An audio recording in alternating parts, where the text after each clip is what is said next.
નમસ્કાર દર્શક મિત્રો, રિયલ સમાચારમાં આપનું સ્વાગત છે। સમાચારોની શરૂઆત કરતા પહેલા એક નજર કરીએ આજના મુખ્ય સમાચાર પર।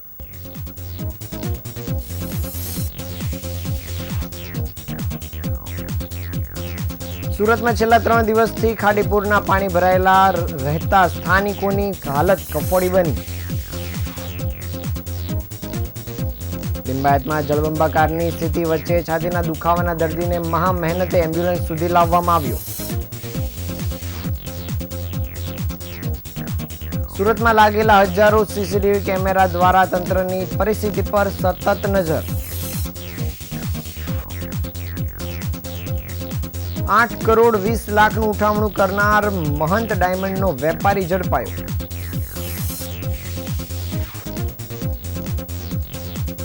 કતારગામમાં હાથી મંદિર નજીક 3 દુકાનના તાળા તોડી તસ્કરો ફરાર।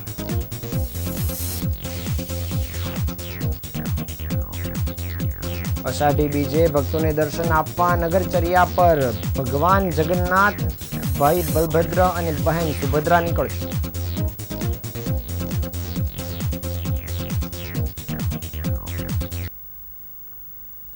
સમાચાર વિગતે જોઈએ। સુરત શહેરમાં અનરાધાર વરસાદને કારણે સીમાડા ખાડી ઓવરફ્લો થતા આસપાસની અનેક સોસાયટીઓમાં પાણી ફરી વળ્યા હતા। છેલ્લા 24 કલાકથી પણ વધુ સમય સુધી લોકોના ઘરોમાં પાણી ભરાયેલા રહ્યા હતા, જેના કારણે જનજીવન અસ્તવ્યસ્ત થઈ ગયું હતું। જોકે હવે ધીમે ધીમે પાણી ઓસરવા લાગતા લોકોએ રાહતનો શ્વાસ લીધો છે। સુરતના મેયર દક્ષેશભાઈ માવાણીએ તાત્કાલિક અસરગ્રસ્ત વિસ્તારોની મુલાકાત લીધી હતી અને પરિસ્થિતિનો તાગ મેળવ્યો હતો। તેમણે અધિકારીઓને પાણીનો નિકાલ થયા બાદ તાત્કાલિક અસરથી સાફ સફાઈ અને દવાનો છંટકાવ કરવાના આદેશ આપ્યા છે। મેયરે જણાવ્યું હતું કે જૂન મહિનામાં સામાન્ય રીતે જે વરસાદ પડે છે તેટલો વરસાદ માત્ર 2 દિવસમાં પડ્યો હોવાની આ પરિસ્થિતિ ઉદ્ભવી છે। તેમણે સુરતના તમામ અધિકારીઓને તાત્કાલિક કાર્યવાહી કરવાના આદેશ આપ્યા છે। ભરાયેલા પાણી અને ગંદકીના કારણે રોગચાળો ફાટી નીકળવાનો ભય સેવાઈ રહ્યો છે અને આ ભયને ટાળવા માટે મેયરના આદેશ અનુસાર પાણી ઓસર્યા પછી તાત્કાલિક સાફ સફાઈ અને દવાનો છંટકાવ કરવામાં આવશે। અધિકારીઓ ખાડીના લેવલ પર સતત નજર રાખી રહ્યા છે, કારણ કે ખાડીનું લેવલ ઓવરફ્લો થવાના કારણે જ આ મુશ્કેલીનો સામનો કરવો પડ્યો છે। ઉપરવાસમાં થયેલા ભારે વરસાદના કારણે આ પરિસ્થિતિ સર્જાઈ હોવાનું જાણવા મળ્યું છે। શહેરના લોકો આ કપરી પરિસ્થિતિમાંથી બહાર આવી રહ્યા છે, ત્યારે તંત્ર દ્વારા ઝડપથી રાહત અને સફાઈ કામગીરી હાથ ધરવામાં આવી રહી છે।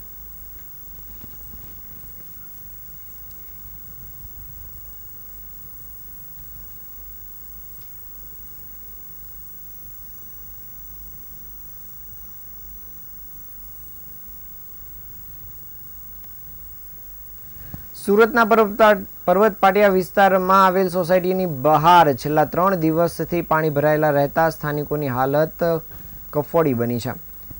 ખાસ કરીને વ્રજભૂમિ, ઋષિવિહાર, સત્યમ શિવમ હાઇટ્સ, નંદનવન, વૃંદાવન અને માધવબાગ સોસાયટીના હજારો રહીશો ખાડીપુરથી ભારે પરેશાનીનો ભોગ બની રહ્યા છે।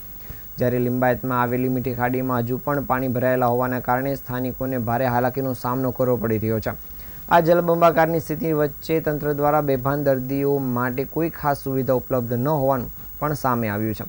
લિંબાયતમાં રહેમાન નામની એક વ્યક્તિને છાતીમાં દુખાવાની ફરિયાદ કરતા તેમને તાત્કાલિક સારવારની જરૂર પડી હતી અને જોકે ફાયર વિભાગ પાસે ઘટનાસ્થળ પર બોટ સુવિધા ન હોવાથી મુશ્કેલી સર્જાઈ હતી। દર્દીને સમયસર હોસ્પિટલ પહોંચાડવામાં મુશ્કેલી પડી હતી અને 65 વર્ષીય રહેમાનને સ્મીમેર હોસ્પિટલ લઈ જવામાં આવ્યા હતા, જ્યાં તેની સારવાર ચાલુ છે। આ સંજોગોમાં 108 એમ્બ્યુલન્સના કર્મચારીઓ સમયસર ઘટનાસ્થળે પહોંચી ગયા હતા, પરંતુ મીઠી ખાડીમાં ભરાયેલા પાણી અને બોટની અછતના પગલે દર્દીને 108 સુધી પહોંચાડવામાં અંદાજે 30 મિનિટનો વિલંબ થયો હતો। આ ઘટના દર્શાવે છે કે ચોમાસા દરમિયાન જળબંબાકારની સ્થિતિમાં તબીબી કટોકટી જેવી પરિસ્થિતિને પહોંચી વળવા માટે જરૂરી સુવિધાઓનો અભાવ છે, જેના કારણે નાગરિકોના જીવ જોખમમાં મુકાઈ શકે છે। પર્વતપાટિયા વિસ્તારમાં 1 થી 1.5 કિલોમીટરના રસ્તા પર ગોઠણ સુધીના પાણી ભરાયેલા હોવાથી વાહન ચાલકો અને રાહદારીઓ માટે મુશ્કેલીઓનો પાર નથી। કામ ધંધે જવા માટે લોકોને ભારે હાલાકીનો સામનો કરવો પડે છે અને ઘણા લોકો તો પાણીમાંથી બહાર નીકળવા માટે પેડલ રિક્ષાનો ઉપયોગ કરી રહ્યા છે, જેના માટે તેઓ 100 રૂપિયા ચૂકવીને પાણીમાંથી બહાર આવી રહ્યા છે અને પાણીમાંથી પસાર થતી અનેક ગાડીઓ બંધ પડી જવાના પણ કિસ્સાઓ સામે આવી રહ્યા છે।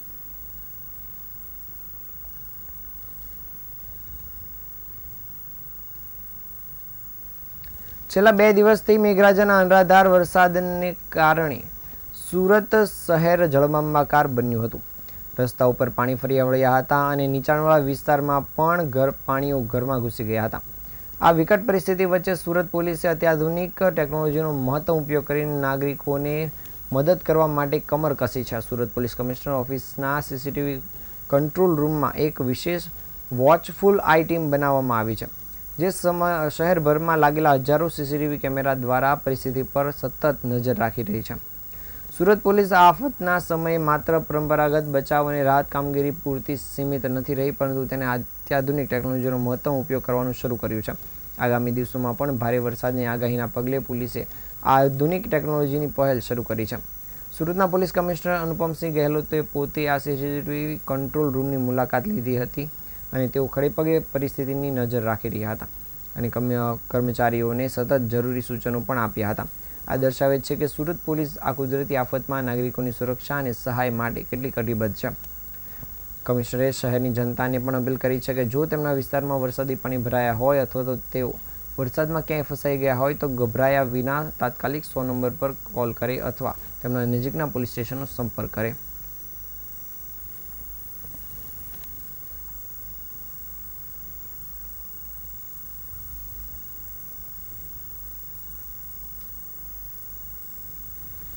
જાણીતી પેઢી લક્ષ્મી ડાયમંડ સહિત 21 હીરા પેઢીનું ₹8 કરોડ ને 20 લાખમાં ઉઠામણું કરનાર કતારગામની મહત ડાયમંડ અને રશેષ જ્વેલર્સના 3 ભાગીદારો પૈકીના બીજા ભાગીદાર જીતેન્દ્ર કાસુદરિયાને ઇકોસેલ દ્વારા દબોચી પાડવામાં આવ્યા છે. ખોલવડની અમૃતકુંજ સોસાયટીમાં રહેતા અનિલ હિરપરા કતારગામમાં ગજરા સર્કલ પાસે લક્ષ્મી ડાયમંડમાં વેલફેર ઓફિસર તરીકે કામ કરે છે અને કંપનીની મુખ્ય ઓફિસ મુંબઈ બીકેસી ખાતે આવેલી છે.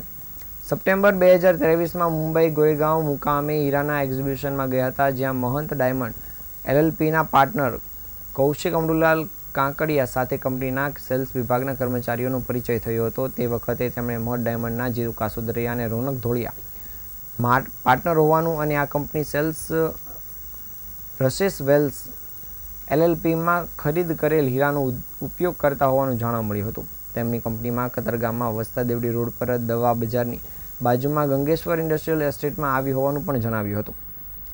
જે બાદ સંપર્ક થયા બાદ હીરા મહંત ડાયમંડના સરનામે નટવર ચીનુ આંગડિયા પેઢી મારફતે મોકલેલા 23 લાખના હીરા મોકલ્યા હતા અને મુદ્દતે પેમેન્ટ નહીં ચૂકવતા કંપનીના ભાગીદાર કૌશિક આંકડિયાએ કોલ કરી જણાવ્યું હતું કે કંપનીના ભાગીદાર રોનક અને જીતેન્દ્ર દ્વારા મારા સંપર્કમાં નથી અને તેઓ કહેતા ફાળ પડી હતી. અન્ય 20 વેપારીના 7 કરોડ ને 99 લાખ રૂપિયા પણ આ ગઠિયાઓ દ્વારા આપવામાં આવ્યા ન હોવાનું પણ સામે આવ્યું હતું. મહંત ડાયમંડના ત્રણેય ભાગીદારો રશેસ જ્વેલ્સ એલએલપીના નામે પણ ધંધો કરતા હતા અને વેપારીઓ પાસેથી ખરીદેલા હીરા રશેસ જ્વેલર્સમાં પણ ઉપયોગમાં લેવામાં આવતા હતા. બંને ઓફિસ એક જ જગ્યાએ હોવાથી ત્યાંથી જ ઓપરેટ થતી હતી. ક્રાઇમ બ્રાન્ચની આર્થિક ગુના નિવારણ શાખા દ્વારા આજે જીતેન્દ્ર કાસુદરિયાને ઝડપી પાડવામાં આવ્યો છે. તે પહેલાં પોલીસે કૌશિક કાંકડિયાને પકડી પાડ્યો હતો. હજુ રોનક ધોળિયા ફરાર હોવાને પગલે પોલીસ દ્વારા તપાસ કામગીરી શરૂ કરાઈ છે.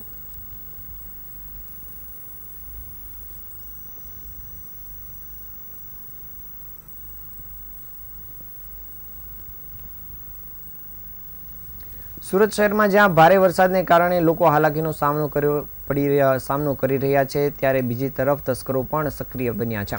કતારગામ વિસ્તારમાં આવેલ હાથી મંદિર નજીક 3 દુકાનના તાળા તોડીને તસ્કરો ફરાર થઈ ગયા હતા, જેને પગલે પોલીસના પેટ્રોલિંગ પર સવાલો ઊભા થયા છે. તસ્કરો રાત્રે 3:30 વાગ્યે ઘટનાને અંજામ આપી નાસી છૂટ્યા હતા. તસ્કરો દુકાનના તાળા તોડી અંદર ઘૂસ્યા હતા અને અંદર રહેલ રોકડ રકમની ચોરી કરી ગયા હતા. તસ્કરો દ્વારા આશરે 1,50,000ની રોકડની ચોરી કરવામાં આવી હતી. આ સમગ્ર ઘટના દુકાનમાં આવેલા સીસીટીવી કેમેરામાં કેદ થઈ જવા પામી છે, જેમાં તસ્કરોએ હરકત સ્પષ્ટ જોવા મળી રહી છે. આ ઘટના બાદ સ્થાનિક વેપારીઓમાં ભયનો માહોલ જોવા મળી રહ્યો છે. સતત વરસાદ છતાં પણ તસ્કરો બિંદાસ રીતે ચોરીને અંજામ આપતા હોવાને લઈને પોલીસની પેટ્રોલિંગની કામગીરી સામે સવાલ ઊભા થયા છે. ત્યારે હાલ સ્થાનિક વેપારીઓ દ્વારા પોલીસને આ મામલે ફરિયાદ કરવામાં આવી છે, જેમાં પોલીસે ફરિયાદ નોંધીને આગળની કામગીરી શરૂ કરી છે.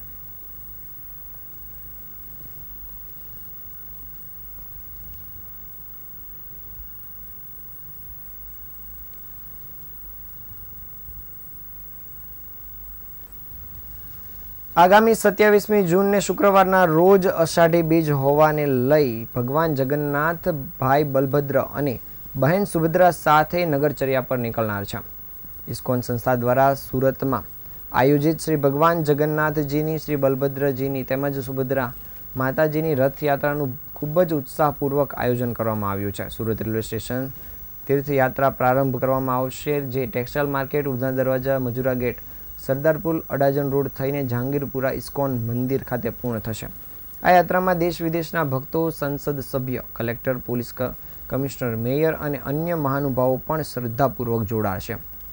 તેમજ બેન્ડ પાર્ટી, સ્વામી પ્રભુપાદજીની બગી, કીર્તન, ધૂન અને બુંદી હલવાનો પ્રસાદનું વિતરણ પણ કરવામાં આવશે.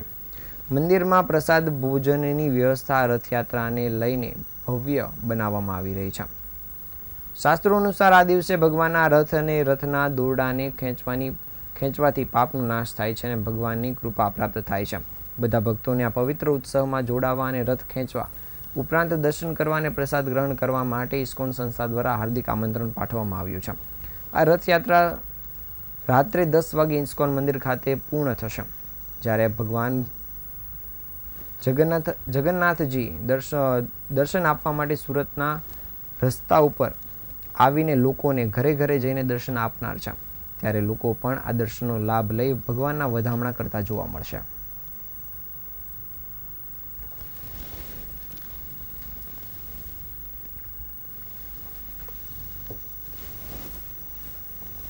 कृष्णा, मेरा नाम सचिव कुमार दास, मेरे पास ईशान गौर प्रभु है।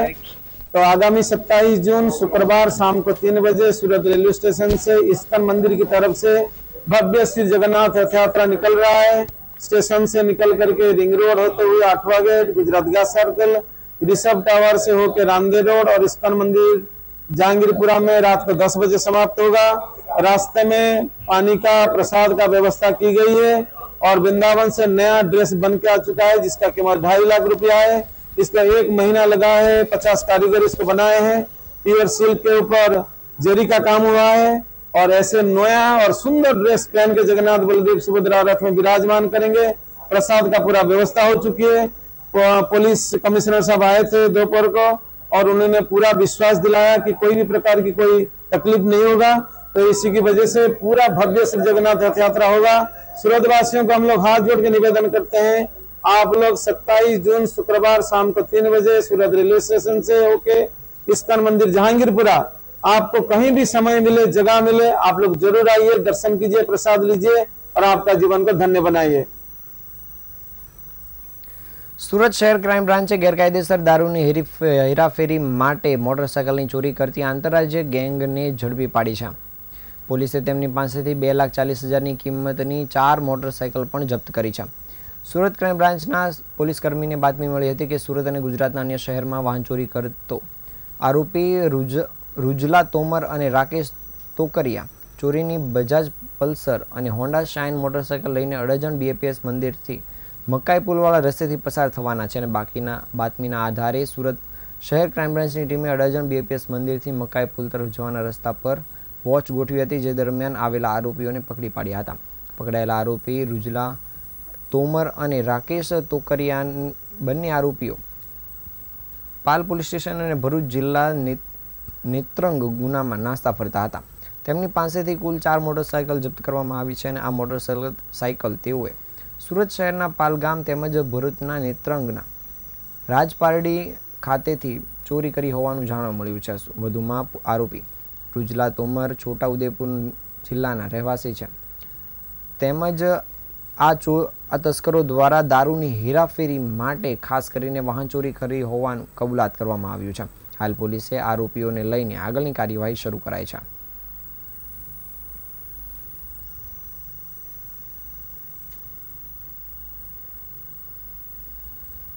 ભારતીય લોકતંત્રના કાળા અધ્યાય સમાન કટોકટી લગાવ્યાના 50 વર્ષ પૂર્ણ થયા છે, જે સંદર્ભે સુરત મહાનગરપાલિકા અને રાજ્ય વહીવટી તંત્રના સંયુક્ત ઉપક્રમે લોંગ લીવ ડેમોક્રેસી થીમ પર સિટી લાઇટના સાયન્સ સેન્ટરના સભાગૃહમાં સાંસદ મુકેશભાઈ દલાલની અધ્યક્ષતામાં સંવિધાન હત્યા દિવસનો જિલ્લા કક્ષાનો કાર્યક્રમ યોજાયો હતો. આ પ્રસંગે સાંસદ મુકેશભાઈ દલાલ દ્વારા સંબોધન કરવામાં આવ્યું હતું. ઉપરાંત વેનેસયુના પ્રોફેસર અને વક્તા પરેશભાઈ જોશીએ દેશમાં 1957માં લાગેલી કટોકટી વિશેની જાણકારી આપી હતી. તેઓએ જણાવ્યું હતું કે ઈસવીસન 1962માં ભારત ચીનનું યુદ્ધ, ઈસવીસન 1971માં ભારત પાકિસ્તાનના યુદ્ધને કારણે દેશમાં કટોકટી ઘોષિત કરાઈ હતી, જે રાષ્ટ્રીય સુરક્ષા જેવા ગંભીર કારણોને આધારે યોગ્ય હતી. પરંતુ ઈસવીસન 1957માં આવી કોઈ યુદ્ધ પરિસ્થિતિ ન હોવા છતાં કટોકટી લાગુ કરવામાં આવી હતી. આ વેળાએ ઉપસ્થિત સૌએ ગાંધીનગર ટાઉન હોલથી મુખ્યમંત્રી ભૂપેન્દ્ર પટેલના અધ્યક્ષસ્થાને આયોજિત સંવિધાન હત્યા દિવસના રાજ્ય કક્ષાના કાર્યક્રમનું જીવંત લાઈવ પ્રસારણ નિહાળ્યું હતું. આ પ્રસંગે ધારાસભ્ય એવા Puneshbhai Modi, Pravinbhai Ghughari, deputy mayor doctor Narendrabhai Patil, શાસક પક્ષના નેતા શશિકલા ત્રિપાઠી, દંડક ધર્મેશભાઈ વાણિયાવાલા, જિલ્લા કલેક્ટર ડૉક્ટર સૌરભ પાદરી સહિતના મહાનુભાવો ઉપસ્થિત રહ્યા હતા.